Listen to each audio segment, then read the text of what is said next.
A candidatura de Kamala Harris já recebeu o apoio de nomes importantes do Partido Democrata. Por exemplo, Bill Clinton, Hillary Clinton. Ontem, a ex-presidente da Câmara de Representantes, Nancy Pelosi, também endossou o nome da vice publicamente.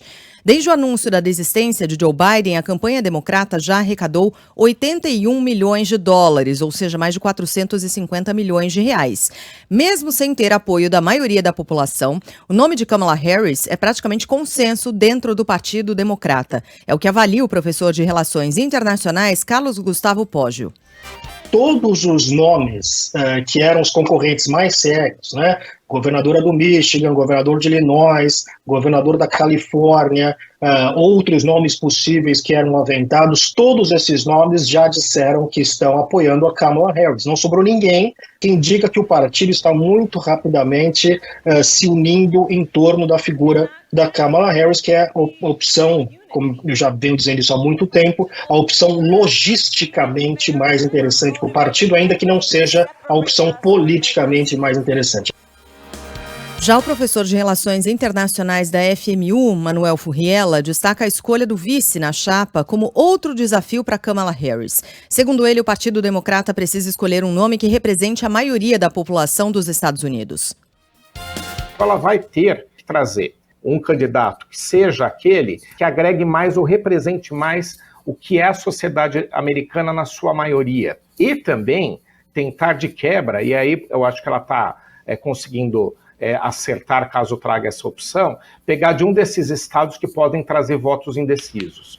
Ela vai ter que buscar um candidato de estado pêndulo e, ao mesmo tempo, que represente uma outra camada da sociedade não tão segmentada. Se ela não souber construir bem o discurso, além de escolher bem o vice, ela vai segmentar votos. Segmentando votos, você não tem maioria. Em um vídeo comercial, o Partido Republicano fez críticas à atuação da vice-presidente, afirmando que ela sabia da real condição de Joe Biden e falhou na política de imigração. Por outro lado, os democratas divulgaram um cheque de $5 mil que teria sido doado por Donald Trump para a então procuradora-geral da Califórnia, Kamala Harris, em 2011. Na primeira pesquisa realizada desde o anúncio da retirada de Joe Biden, o cenário é o seguinte: empate técnico. Donald Trump aparece com 47% das intenções de voto contra 45% de Kamala Harris, segundo o levantamento feito pela Morning Consult.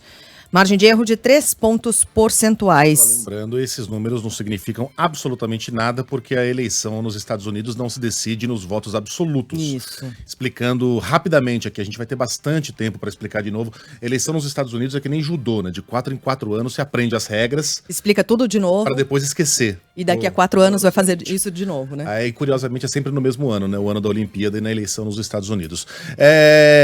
Por quê? Porque se Kamala Harris, por exemplo, tem muito mais intenções de voto do que Joe Biden em Nova York, digamos. Ela tem um desempenho excelente em Nova York. É Nova York que está puxando, com a sua grande população, Nova York e Califórnia, com as suas grandes populações, estão puxando a Kamala Harris para cima. Isso não muda absolutamente nada, porque esses são estados em que ela vai ganhar de qualquer jeito, né? E não importa se ela ganhe por 1 voto ou por 20 milhões de votos. Ela vai levar os delegados de Nova York e da Califórnia. Se ela tiver um desempenho relativamente bom no Texas, isso também não vale muita coisa, porque provavelmente ela vai perder no Texas. Eu digo provavelmente porque a diferença não é tão grande assim no Texas, mas o Texas, em geral, é um estado vermelho, então não importa se ela tem um desempenho ali muito melhor do que o de Obama ou do próprio Joe Biden, por exemplo. Ela provavelmente vai perder ali e todos os delegados eleitorais do Texas vão para Donald Trump.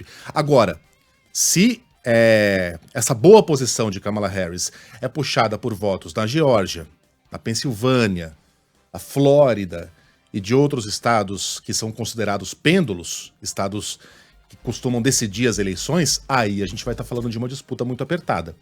O problema é que, para saber disso, a gente precisa dos números de todos os estados, especialmente destes que são os swing states, né, os estados que balançam para lá, para cá, para lá e para cá, dependendo da eleição. Então, não são números ruins, são números muito bons para quem acabou de chegar na disputa, mas não dá para dizer que a disputa está necessariamente tecnicamente empatada. Uhum. O Sandro Badaró está lembrando aqui que o vencedor da eleição de 2016 foi Donald Trump, mas a Hillary Clinton a candidata do Partido Democrata, teve mais votos, né? 65.800.000 votos naquele ano, quase 3 milhões a mais do que... Não adiantou, né? É uma vantagem de 2,1 pontos percentuais. O George W. Bush, em 2000, teve menos votos que o Al Gore. Na verdade, foram, se não me engano, 8 ocasiões em que o presidente americano eleito teve menos votos. Em 6 dessas ocasiões, com candidatos republicanos. O último republicano a vencer com mais votos foi, em 2004, George W. Bush contra Mitt Romney. Ali ele teve mais votos e venceu também no colégio eleitoral, mas não é incomum que o presidente, nesse anacrônico e esquisito sistema, seja eleito. O sistema tem as suas explicações, tá? A gente vai ter bastante tempo para falar durante a campanha. É só novembro, né?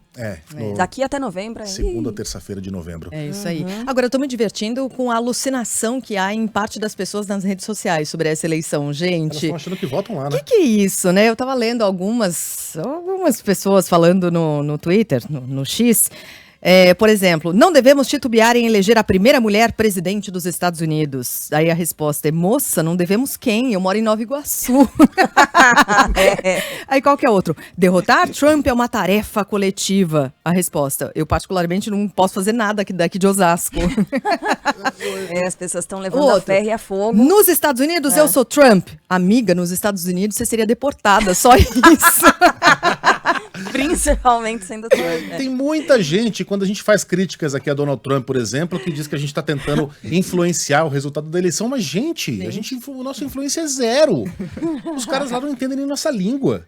Né? A gente está aqui tentando trazer uma análise do que está acontecendo sem a menor possibilidade de virar um único voto que seja lá nos Estados Unidos. Não é a nossa intenção. Aliás, por falar em Trump, ontem ele, enfim, colocou para fora lá toda a sua deselegância ao comentar a decisão de Joe Biden de abandonar. Ele não consegue ser nem um bom vencedor, né? Ele não consegue ser elegante nem na vitória. Porque digamos que ele venceu essa batalha contra Joe Biden. Ele ficou e o Biden saiu. Ele foi lá e escreveu, é um novo dia. Biden não se lembra de ter abandonado a disputa ontem. Ai, gente, eu sou muito espírito de porco. Que na hora que eu ouvi, eu ri. Desculpa. Sim, mas a gente faz isso no horário do Simão. Ele a gente deveria faz, ter uma nobreza, né? É um quadro de humor, né? A gente, naquele contexto. Mas ele deveria respeitar a liturgia do cargo. Deveria. Né? E aí, antes, ele havia escrito o seguinte. Os democratas escolhem um candidato. O desonesto Joe Biden, a crooked Joe Biden. Ele perde feio o debate, depois entra em pânico e comete erro atrás de erro. É avisado de que não poderá vencer e decidem que eles vão escolher outro candidato, provavelmente Harris. Inédito. Essas pessoas são a verdadeira ameaça para a democracia. Ué, por que isso seria uma ameaça à democracia, se trocar de candidato? Foi um erro estratégico, uma pataquada. Talvez uma palhaçada envolvendo mentiras para o eleitor americano, mas ameaça à democracia, não. Só o ineditismo não significa absolutamente nada. Aliás, se é para falar em ineditismo, os Estados Unidos nunca tiveram um candidato à presidência que pode assumir na cadeia. A possibilidade é remota, mas existe. Então, se é para falar em ineditismo... E um outro ponto aqui, rapidamente. O serviço secreto admitiu que cometeu erros ao tentar proteger Donald Trump no dia do atentado. Fracassamos, disse durante uma audiência do Congresso a diretora do Serviço Secreto dos Estados Unidos, Kimberly Chittle. Como diretora do Serviço Secreto, assumo toda a responsabilidade por qualquer falha de segurança, disse ela a um comitê da Câmara dos Deputados. Ela foi criticada muito por republicanos e democratas durante a sessão de ontem. Qualificou o atentado como a falha operacional mais significativa do serviço secreto em décadas.